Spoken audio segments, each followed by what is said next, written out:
This is TWiT. Well, in that case, let's all get ready for the folding iPhone next year. According to Gurman, 100 iPhone folds have been made using a new technology that eliminates the ugly crease. No more ugly crease. UDN, another supply chain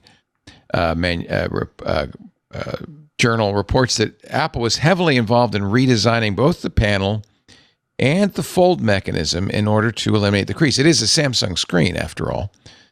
Presumably the same screen I have here on my Galaxy Fold. Yeah, or it's the next one. Whatever Maybe the next one. The next Galaxy Fold will have. Yeah. I think it's really interesting too. That I mean, this is Samsung and Apple work together to make this display. Obviously, Apple has been taking samples of Samsung's folding displays for a while now and talking to them, because Samsung is not just a phone competitor; they're a display supplier. And it sounds like Apple worked with Samsung Apple designed some things that they wanted to be part of the device production for Apple. So it sounds like maybe this display will be a little different than what is offered by others, and maybe that will have some secret sauce in it. I don't know. UDN writes, the inner screen is exclusively supplied by Samsung. I'm getting this from 9 to 5 Mac. But the panel structure, material processing process, and which is a little redundant, but anyway, and laminated pressing method are all designed by Apple. And the key component bearings are also shared by Apple and two suppliers, New Reiching and Amfino Development, so that when the panel and bearing are integrated, the permanent creases of the traditional folding machine in the middle of the screen can be avoided. We'll see. Yeah, exactly.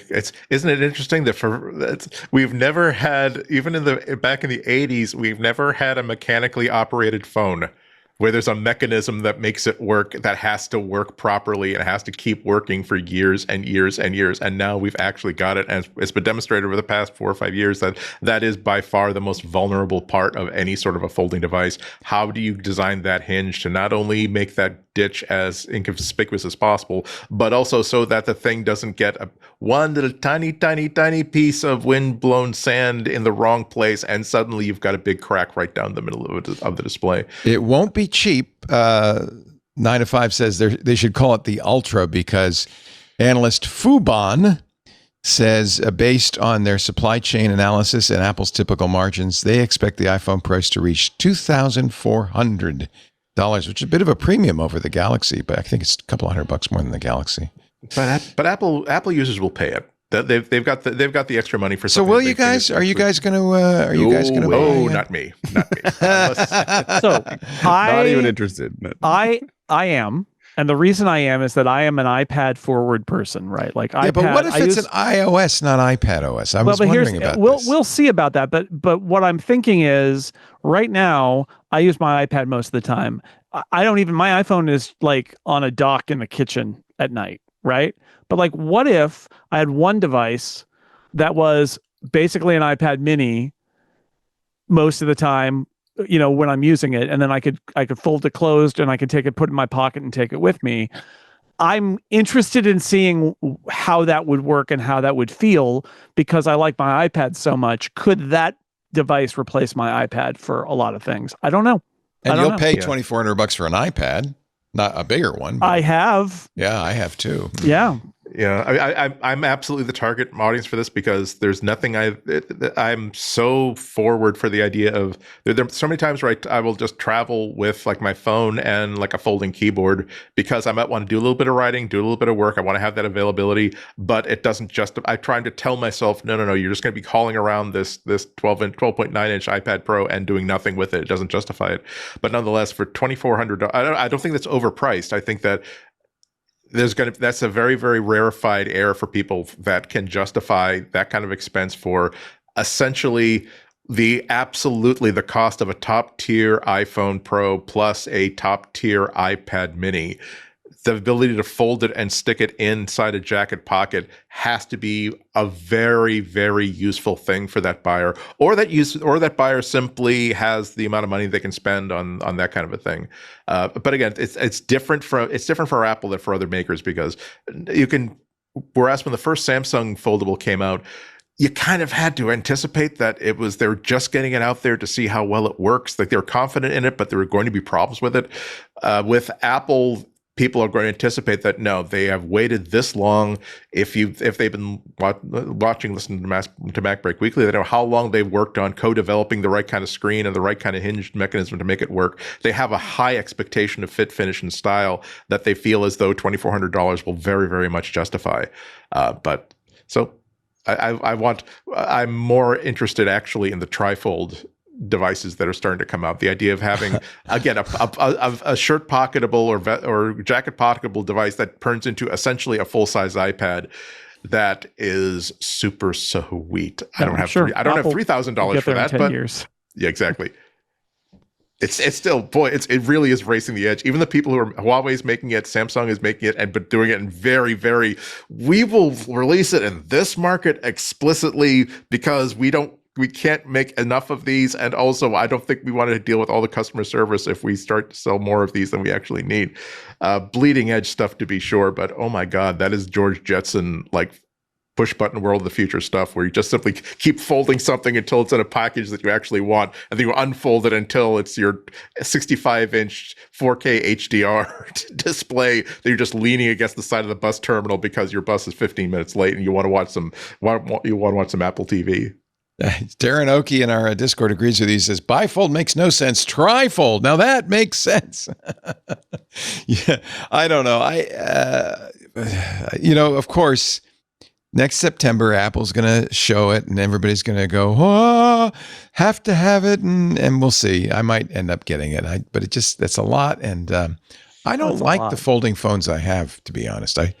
But we'll see. No, I mean, it isn't always the story. It's all about the implementation. I also think, the price is going to have to come down. But as a starting point, if it has iPad-like characteristics on the inside, right? I mean, Apple's great advantage is that Apple's platform has done way better by tablet stuff than Android has. And so if they can bring what they've got on the iPad side to that device when it's open, things could be interesting. And I'm not saying that this is going to be the case, but I enjoy imagining, could I end up in a world where I do have my phone, on my nightstand every night?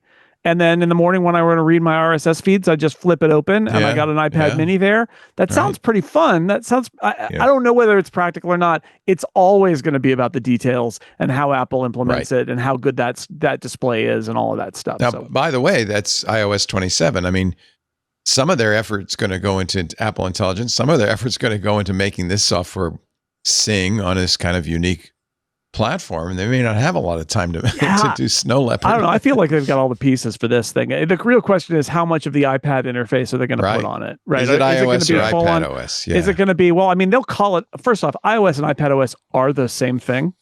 All they do is change features essentially based on the hardware. So they can call it whatever they want, but is it very iPad-like when you open it, or does it really only do like full screen and left-right tile? Well, who knows? There's an interesting story from Reddit. So a Redditor exploited a problem, a security problem with iPad OS, or I forget whether it was iPhone OS or iPad OS 26.1, that allowed him to basically install iPad OS. Oh, I saw that. On his iPhone phone 17 Pro. Yeah. And he said that it runs everything perfectly fine. When he connects an external display, he gets like the full iPad desktop experience. And it suddenly made, and of course, Apple has already closed the bug because, again, it is a security hole that they need to patch. But as Jason said, the idea that the line between what kind of device this is and what kind of software it can run is very fungible, very, very malleable. If Apple decides that they want every iPhone to have a desktop experience like the iPad, every time you plug it into an external display, they could absolutely. I think it's going to be the iPhone mullet. So it's iOS in the front, and then it's iPad OS in the back. What do you think? So you get the best of both worlds. I don't see why you wouldn't do it. If you can run iPad OS multitasking on the iPad mini, you could run it on the open fold screen. Yeah. So you have iOS in the front because it's appropriate for that form factor. Mm-hmm. And then you open it up and suddenly it's an iPad. Yeah, I don't think Apple would step on a rake that way and say that we're going to make it very not very useful. They won't say it. Yeah, I think the challenge is going to be in how they handle simple multitasking, because a thing the iPad does not do now is simple multitasking. You have a mode you go into, and they've added a bunch of stuff in the 26.2 betas to make that even easier to get things in slide over and split view. But like, you probably on a screen like that want to make it really easy for people to just get a two, one on the right, one on the left kind of app view. And that would be something that's not quite, I mean, it's there in iPadOS, but how you get to it is probably more complicated. So I think that's the question, is like, do they want to have a simplified step, or do they just want to have full on iPad, or both? Yeah. We'll see. And how do they handle the transition of you're using an iPhone, then you suddenly pop it open? Does that imply that the user wants the app that it's on the on the iPhone screen to turn into an iPad app or not? There's going to be a lot of fine details. I'm really excited about this, because every single piece of news we've had about it is not about Apple. Oh, of course, we've been experimenting with what would happen if we did a foldable iPhone. The amount of investment that the information we're getting from analysts demonstrates that Apple is really, really deeply invested and committed to making this a superior experience compared to other foldables out there. Not just hey, we made one of those, which is kind of like what I'm not going to say it. We're not going to just make another one of those. We're actually going to make one that makes sense for us, and that only we can do. And I'm very, very certain that unless I have a very, very, very, very, very, very serious change in my economic situation this time next year, like I could have $2,400 to spend on upgrading my hardware. I do not have $2,400 to spend on like a third phone for this edge case scenario. But my God, I'm going to be in the Apple store, and I'm going to be like calling Apple saying, hey, how about you send me one of those for about a month, and I could pretend that I own it. Hey, I hope you've enjoyed this highlight from MacBreak Weekly. If you want to see the whole show, we're every Tuesday. You can watch us live right here on YouTube, or just click the link below and download an episode, or subscribe if you really like it. What does it the kids say? Oh yeah, like and subscribe. Thanks for watching.